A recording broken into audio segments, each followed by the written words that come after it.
Ladies and gentlemen, please join me as I invite Honorable Prime Minister Modi, a charismatic global leader, हमारे मार्गदर्शक, हमारे प्रेरणा स्रोत माननीय प्रधानमंत्री जी से निवेदन है कि आप अपने विचारों से हमें लाभान्वित करें। प्रधानमंत्री जी हमारा मार्गदर्शन करें।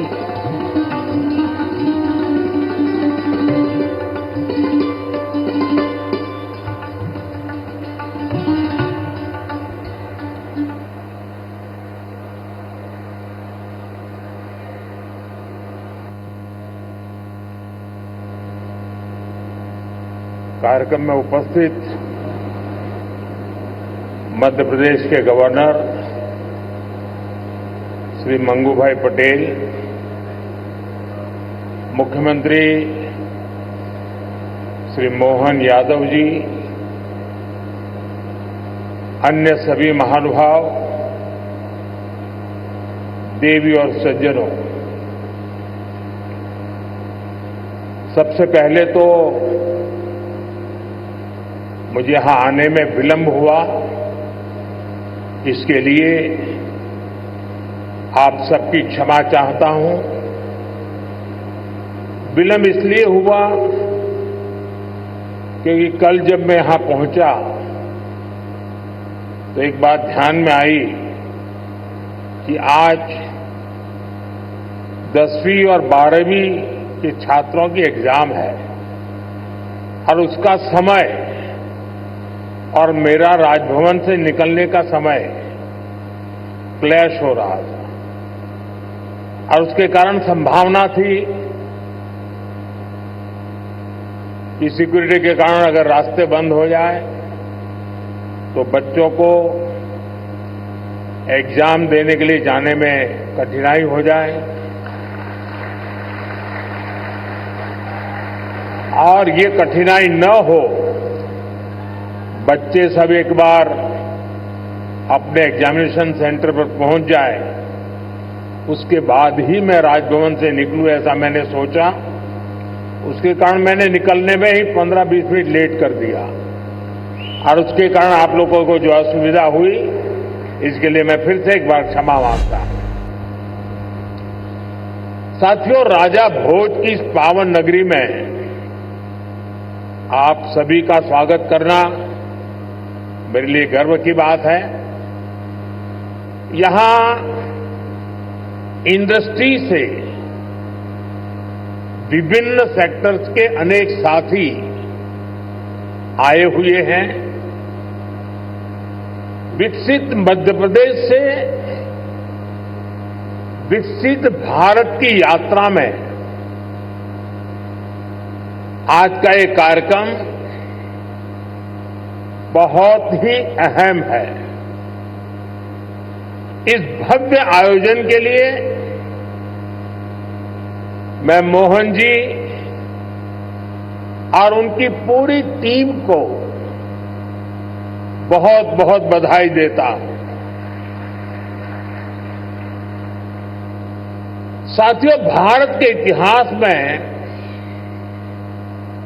ऐसा अवसर पहली बार आया है जब पूरी दुनिया भारत के लिए इतनी ऑप्टिमिस्टिक है। पूरी दुनिया में चाहे सामान्य जन हो, अर्थनीति के एक्सपर्ट्स हो, विभिन्न देश हो या फिर इंस्टीट्यूशंस, सभी को भारत से बहुत आशाएं हैं। पिछले कुछ हफ्तों में जो कमेंट्स आए हैं वो भारत में हर इन्वेस्टर का उत्साह बढ़ाने वाले हैं। कुछ दिन पहले ही वर्ल्ड बैंक ने कहा है भारत आने वाले सालों में ऐसे ही दुनिया की फास्टेस्ट ग्रोइंग इकोनॉमी बना रहेगा। ओईसीडी के एक अहम रिप्रेजेंटेटिव का कहना है, future of the world is in India. कुछ ही दिन पहले क्लाइमेट चेंज पर यूएन की एक संस्था ने भारत को सोलर पावर की सुपर पावर कहा था। इस संस्था ने ये भी कहा कि जहां कई देश सिर्फ बातें करते हैं, वहीं भारत नतीजे ला करके दिखाता है। हाल ही में एक रिपोर्ट आई है, इसमें बताया गया है कि ग्लोबल एरोस्पेस फर्म्स के लिए कैसे भारत एक बेहतरीन सप्लाई चेन के रूप में उभर रहा है। ग्लोबल सप्लाई चेन चैलेंजेस का जवाब वो भारत में देख रहे हैं। मैं ऐसे कई एग्जाम्पल यहां कोट कर सकता हूं जो भारत पर दुनिया के कॉन्फिडेंस को दर्शाते हैं। ये कॉन्फिडेंस भारत के हर राज्य का भी कॉन्फिडेंस बढ़ा रहा है। और आज ये हम मध्य प्रदेश की इस ग्लोबल समिट में भी देख रहे हैं, महसूस कर रहे हैं। साथियों, मध्य प्रदेश पॉपुलेशन के हिसाब से भारत का 5th लार्जेस्ट स्टेट है। एमपी एग्रीकल्चर के मामले में भारत के टॉप के राज्यों में है। मिनरल्स के हिसाब से भी एमपी देश के टॉप 5 राज्यों में है। एमपी को जीवनदायिनी मां नर्मदा का आशीर्वाद भी प्राप्त है। एमपी में हर वो संभावना है,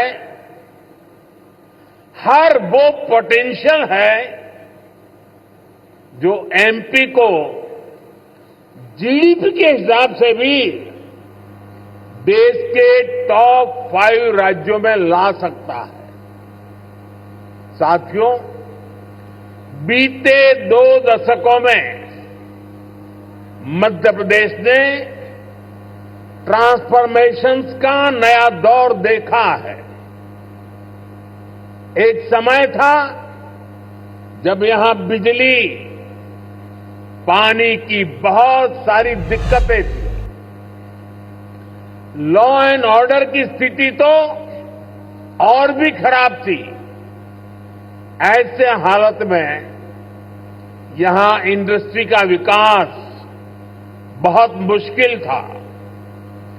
बीते 2 दशक में, 20 साल में मध्य प्रदेश के लोगों के सपोर्ट से यहां की बीजेपी सरकार ने गवर्नेंस पर फोकस किया। 2 दशक पहले तक लोग एमपी में निवेश करने से डरते थे। आज एमपी इन्वेस्टमेंट के लिए देश के राज्यों से सब राज्यों में टॉप के राज्यों में उसने अपना स्थान बना लिया है। जिस एमपी में कभी खराब सड़कों के कारण बसें तक प्रॉपर नहीं चल पाती थी, वो आज भारत की ईवी रिवॉल्यूशन के लीडिंग स्टेट्स में से एक है। जनवरी 2025 तक करीब 2 लाख इलेक्ट्रिक व्हीकल एमपी में रजिस्टर हुए हैं। ये करीब 90% ग्रोथ है। ये दिखाता है कि एमपी आज मैन्युफैक्चरिंग के नए सेक्टर्स के लिए भी एक शानदार डेस्टिनेशन बनता जा रहा है। और मैं मोहन जी को बधाई देता हूं, उनकी टीम को बधाई देता हूं कि उन्होंने इस वर्ष को उद्योग और रोजगार वर्ष के रूप में मनाना तय किया है। साथियों, बीते दशक में भारत ने इंफ्रास्ट्रक्चर के बूम का दौर देखा है। मैं कह सकता हूं इसका बहुत बड़ा फायदा एमपी को मिला है। दिल्ली मुंबई एक्सप्रेसवे जो देश के 2 बड़े शहरों को जोड़ रहा है, उसका बड़ा हिस्सा एमपी से ही होकर गुजरता है। यानी एक तरफ एमपी को मुंबई के पोर्ट्स के लिए तेज कनेक्टिविटी मिल रहे हैं, दूसरी तरफ नॉर्थ इंडिया के मार्केट्स को भी ये कनेक्ट कर रहा है। आज मध्य प्रदेश में 5 लाख किलोमीटर से अधिक का रोड नेटवर्क है। एमपी के इंडस्ट्रियल कॉरिडोर्स मॉडर्न एक्सप्रेसवे से जुड़ रहे हैं। यानी एमपी में लॉजिस्टिक्स से जुड़े सेक्टर की तेज ग्रोथ तय है। साथियों, एयर कनेक्टिविटी की बात करें तो यहां ग्वालियर और जबलपुर एयरपोर्ट्स के टर्मिनल्स को भी एक्सपांड किया गया है। और हम यहीं नहीं रुके हैं।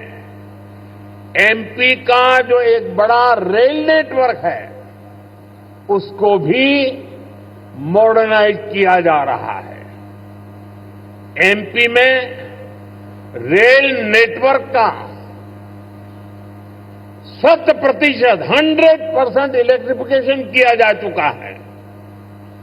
भोपाल के रानी कमलापति रेलवे स्टेशन की तस्वीरें आज भी सबका मन मोह लेती हैं।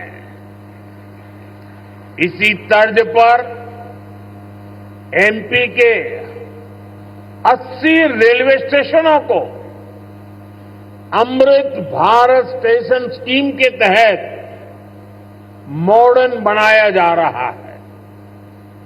साथियों, बीता दशक भारत के लिए एनर्जी सेक्टर की अनप्रेसिडेंटेड ग्रोथ का रहा है।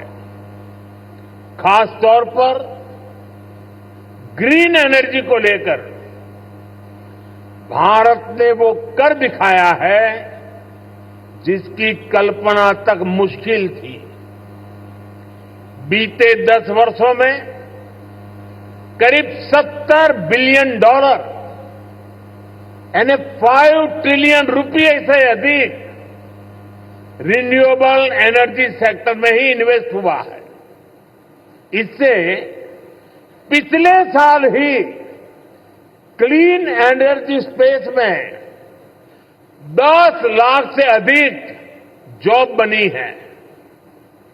एनर्जी सेक्टर के इस बूम का भी एमपी को बहुत लाभ मिला है। आज एमपी पावर सरप्लस है। यहां करीब 31,000 मेगावाट पावर जनरेशन कैपेसिटी है, जिसमें से 30% क्लीन एनर्जी है। रीवा सोलर पार्क देश के सबसे बड़े पार्क में से एक है। अभी कुछ दिन पहले ही ओमकारेश्वर में फ्लोटिंग सोलर प्लांट भी शुरू हुआ है।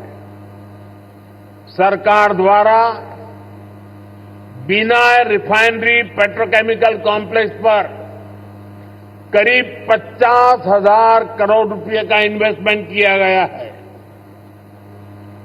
ये मध्य प्रदेश को पेट्रोकेमिकल्स का हब बनाने में मदद करेगा। मध्य प्रदेश का जो इंफ्रास्ट्रक्चर है, इसको एमपी सरकार आधुनिक पॉलिसीज और स्पेशल इंडस्ट्रियल इंफ्रास्ट्रक्चर से सपोर्ट कर रही है। एमपी में 300 से ज्यादा इंडस्ट्रियल जोन्स हैं। पीथमपुर, रतलाम और देवास में हजारों एकड़ के इन्वेस्टमेंट जोन्स भी डेवलप किए जा रहे हैं। यानी आप सभी इन्वेस्टर्स के लिए यहां बेहतर रिटर्न की अपार संभावनाएं हैं। साथियों, हम सभी जानते हैं कि औद्योगिक विकास के लिए वाटर सिक्योरिटी होना कितना जरूरी है। इसके लिए एक तरफ वाटर कंजर्वेशन पर बल दे रहे हैं, दूसरी तरफ हम रिवर इंटरलिंकिंग का मेगा मिशन लेकर भी आगे बढ़ रहे हैं। मध्य प्रदेश की खेती, यहां की इंडस्ट्री इसकी बहुत बड़ी बेनिफिशियरी है। हाल में ही 45,000 करोड़ रुपए के Ken Betwa river interlinking project पर काम शुरू हुआ है। इससे करीब 10 लाख हेक्टर एग्रीकल्चरल लैंड की प्रोडक्टिविटी बढ़ेगी। इससे एमपी में वाटर मैनेजमेंट को भी नई ताकत मिलेगी। ऐसी सुविधाओं से फूड प्रोसेसिंग, एग्रो इंडस्ट्री और टेक्सटाइल सेक्टर में बहुत बड़ा पोटेंशियल अनलॉक होगा। साथियों, एमपी में डबल इंजन सरकार बनने के बाद विकास की गति भी जैसे डबल हो गई है। केंद्र सरकार कंधे से कंधा मिलाकर एमपी के विकास में, देश के विकास में जुटी है। चुनाव के समय मैंने कहा था कि अपने तीसरे टर्म में हम 3 गुना तेजी से काम करेंगे। ये स्पीड हम साल 2025 के पहले 50 दिनों में भी देख रहे हैं। इसी महीने हमारा बजट आया है। इस बजट में भारत की ग्रोथ के हर कैटालिस्ट को हमने एनर्जाइज किया है। हमारा मिडिल क्लास सबसे बड़ा टैक्स पेयर भी है। ये सर्विस और मैन्युफैक्चरिंग के लिए डिमांड भी क्रिएट करता है। इस बजट में मिडिल क्लास को एम्पावर करने के लिए अनेक कदम उठाए गए हैं। हमने 12 लाख रुपए तक की इनकम को टैक्स फ्री किया है।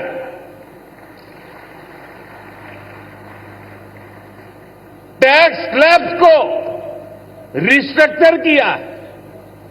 बजट के बाद आरबीआई ने भी ब्याज दरें घटाई हैं।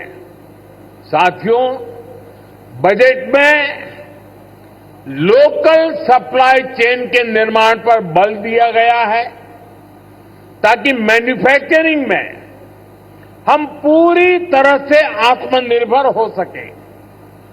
एक समय था जब एमएसएमई के सामर्थ्य को पहले की सरकारों ने सीमित करके रखा था।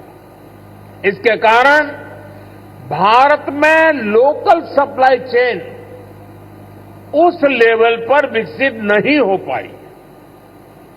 आज हम प्रायोरिटी के आधार पर MSME led local supply chain का निर्माण कर रहे हैं। इसके लिए एमएसएमई की डेफिनेशन को और सुधारा गया है। एमएसएमईज को क्रेडिट लिंक इंसेंटिव दिए जा रहे हैं। एक्सेस टू क्रेडिट आसान बनाया जा रहा है। वैल्यू एडिशन और एक्सपोर्ट के लिए भी सपोर्ट बढ़ाया जा गया है। साथियों, बीते एक दशक से नेशनल लेवल पर हम एक के बाद एक बड़े रिफॉर्म्स को गति दे रहे हैं। अब स्टेट और लोकल लेवल पर भी रिफॉर्म्स को एनकरेज किया जा रहा है। मैं आपके बीच स्टेट डीरेगुलेशन कमीशन की चर्चा जरूर करना चाहता हूं, जिसके विषय में बजट में बात हुई है। हम राज्यों के साथ निरंतर बातचीत कर रहे हैं। राज्यों के साथ मिलकर बीते वर्षों में हमने 40,000 से ज्यादा कंप्लायंसेस को कम किया है। बीते सालों में ऐसे 1500 कानूनों को खत्म किया गया है जो अपना महत्व खो चुके थे। हमारा मकसद यही है कि ऐसे रेगुलेशंस की पहचान हो जो ईज ऑफ डूइंग बिजनेस के रास्ते में रोड़ा है। डीरेगुलेशन कमीशन राज्यों में इन्वेस्टमेंट फ्रेंडली रेगुलेटरी इकोसिस्टम बनाने में मदद करेगा। साथियों, बजट में ही हमने बेसिक कस्टम ड्यूटी स्ट्रक्चर को भी सिंप्लीफाई किया है। इंडस्ट्री के लिए जरूरी कई इनपुट्स पर रेट्स कम किए हैं। कस्टम केसेस की असेसमेंट के लिए भी एक टाइम लिमिट तय की जा रही है। इसके अलावा नए सेक्टर्स को प्राइवेट एंटरप्रेन्योरशिप के लिए इन्वेस्टमेंट के लिए खोलने का दौर भी जारी है। इस वर्ष हमने nuclear energy, bio manufacturing, critical minerals की प्रोसेसिंग, लिथियम बैटरी की मैन्युफैक्चरिंग, ऐसे अनेक नए एवेन्यूज इन्वेस्टमेंट के लिए ओपन किए गए हैं। ये सरकार के इंटेंट और कमिटमेंट को दिखाता है। साथियों, भारत के विकसित भविष्य में 3 सेक्टर्स की बहुत बड़ी भूमिका रहने वाली है। ये तीनों सेक्टर्स करोड़ों नई जॉब क्रिएट करने वाले हैं। ये सेक्टर्स हैं टेक्सटाइल, टूरिज्म और टेक्नोलॉजी। आप टेक्सटाइल के सेक्टर को ही देखें तो भारत कॉटन, सिल्क, पॉलिएस्टर और विस्कोस का दूसरा सबसे बड़ा प्रोड्यूसर है। भारत का टेक्सटाइल सेक्टर करोड़ों लोगों को रोजगार देता है। भारत के पास टेक्सटाइल से जुड़ी एक पूरी ट्रेडिशन भी है, स्किल भी है और एंटरप्रेन्योरशिप भी है। और मध्य प्रदेश तो एक प्रकार से भारत की कॉटन कैपिटल है।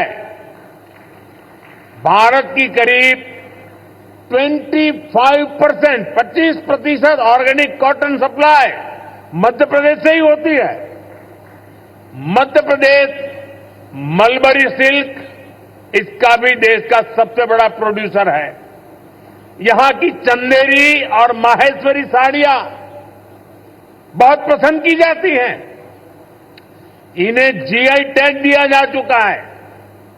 इस सेक्टर में आपका इन्वेस्टमेंट यहां के टेक्सटाइल को ग्लोबली अपनी छाप छोड़ने में बहुत मदद करेगा।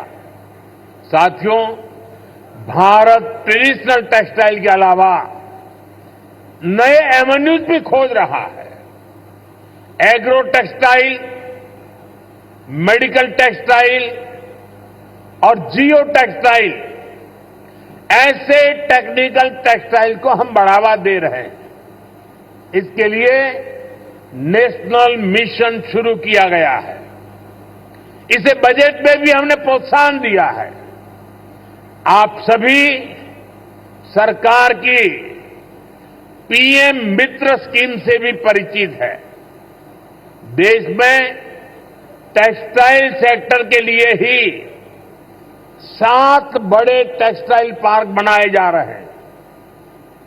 इनमें से एक मध्य प्रदेश में भी बन रहा है। ये टेक्सटाइल सेक्टर की ग्रोथ को नई बुलंदी देने वाला है। मेरा आग्रह है कि आप टेक्सटाइल सेक्टर के लिए घोषित पीएलआई स्कीम का भी जरूर फायदा उठाएं। साथियों, टेक्सटाइल की तरह ही भारत अपने टूरिज्म सेक्टर में भी नए आयाम जोड़ रहा है। कभी एमपी टूरिज्म का एक कैंपेन होता था, एमपी अजब भी है, सबसे गजब भी है। जहां एमपी में नर्मदा जी के आसपास के स्थानों का, आदिवासी क्षेत्रों में टूरिज्म इंफ्रास्ट्रक्चर का बहुत अधिक विकास हुआ है। यहां कितने ही सारे नेशनल पार्क्स हैं। यहां हेल्थ एंड वेलनेस से जुड़े टूरिज्म के लिए भी अपार संभावनाएं हैं। हील इन इंडिया, इसका मंत्र दुनिया को पसंद आ रहा है। हेल्थ एंड वेलनेस के क्षेत्र में भी इन्वेस्टमेंट के लिए अपॉर्चुनिटीज लगातार बढ़ रही है। इसलिए हमारी सरकार इसमें पब्लिक प्राइवेट पार्टनरशिप को एनकरेज कर रही है।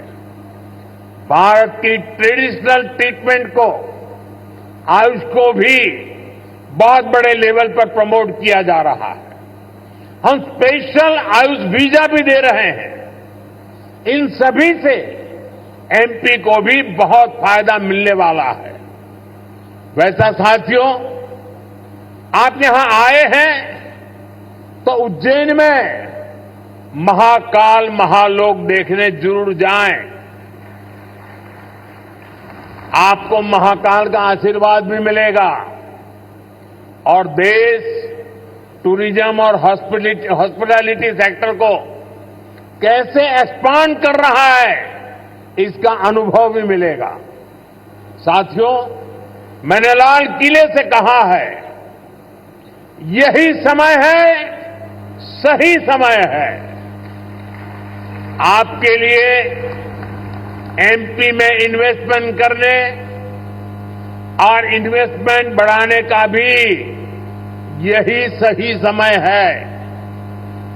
एक बार फिर आप सभी को बहुत बहुत शुभकामनाएं, बहुत बहुत धन्यवाद।